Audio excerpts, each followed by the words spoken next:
I went ahead and hoisted the airplane up again. Just the hoist this time, no scales in there. And I dropped my bogey gear, stub gear out from underneath it. Hopefully that's the last time that goes underneath there. I'll slide that out of there, and then I got to start fitting up those float attach fittings. They go onto the forward landing gear, and I get that stuff fitted up there ready so that when we slide the floats in here, everything's all ready to hook up. I've taken my two little float steps there and put them in underneath, so they're underneath that rear float attach fitting just in case something happens and this thing falls down a little bit. Help catch it without doing too much damage, I hope. Hopefully won't need to use that, but that's a just in case. Okay, there we go. She's floating on there. Those blocks for attaching the floats to the fuselage there that attach to the main landing gear didn't come close to fitting. The bushings in that main landing gear attach fitting there, the bracket that the main landing gear attached to, were just too long. There wasn't enough space between them. Oh, I had to spend about 45 minutes or so on each one of them, the right one and the left one, with a file getting those down to where they would fit. I didn't want to change the block itself any. Those are precision machine blocks from Ito, and they're aluminum.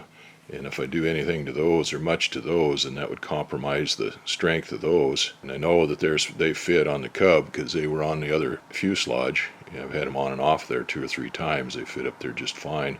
So anyway, I got a little bit of work done in that. Filed those bushings down, mostly the one on the forward hole, and I got that block to fit in there, both blocks to fit in there. And the same thing with the wire pull. So I got those put on, used a liberal amount of peralkatone on those and got the bolts in there and everything's set up on those. So I got one more thing that I want to do before I hoist this plane up and slide those floats in here underneath it. Weighed the airplane yesterday, and according to the type certificate, the datum point for figuring out the weight and balance on this and the mechanical portion of it is the leading edge of the wing. The point that I lifted it back there to check the weight on the tail of the airplane is not in a standard position, so I want to measure from the datum point back to that point to get the arm of that. But what I've done here is I've taken a plumb bob and attached to the leading edge of the wing, or draped it over the leading edge of the wing, and I got it down here on the floor. I'll wait till everything quits moving on that, and then I'll make a mark there. And I think what I'll do is I'll go ahead and do the same thing on the other side. This is on the right wing here. I think I'll do the same thing on the left wing, and then draw a line between the two of them, and then I'll take the plumb bob back to the point on the fuselage where we had this scale mounted up to it, and I'll drop the plumb bob down there and make a mark there, and that way I can measure between the forward line and the mark back there, and there won't be any, there wouldn't be much anyway, but there won't be any discrepancy in the measurement there because of the taper of the fuselage. And then once I get that arm figured out, then they can hoist that airplane up and slide those floats in here.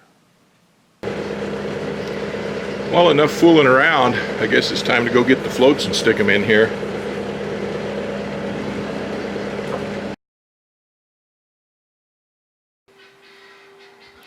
The floats are over here on the trailer, here right in front of the plane. Well, now I'll go ahead and hoist the plane up in the air. Let's see if we can slide them underneath it.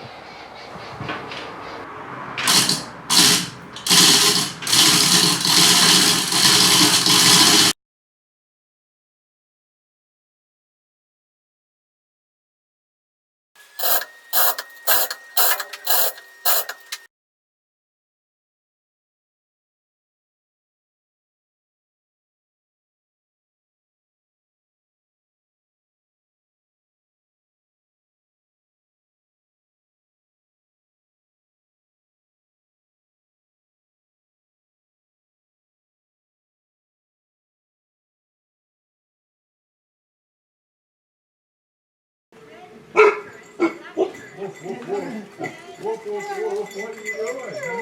Oh, yeah. It's my girl. Oh, it's my girl. Oh, yeah. Oh, yeah, I missed you. I missed you.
The floats are all attached.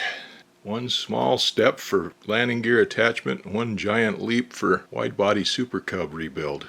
I can't let the weight down on that yet because I don't have the diagonal braces on there, the diagonal flying wires. I'm going to have to figure those out. But I've got the rear struts and the front struts, and the diagonal struts are all attached. I don't have them tightened up yet because, again, we have to put the diagonals on there and then square everything up. We have to square the fuselage up to the floats just like we did the two barrels together. But that's good. That's been a long time coming. I'm not sure exactly what's going to happen with the diagonals. I'm going to have to get those on there and see. Since this airplane is wider, I'm thinking I might have to build new wire pulls to go in there on the floats.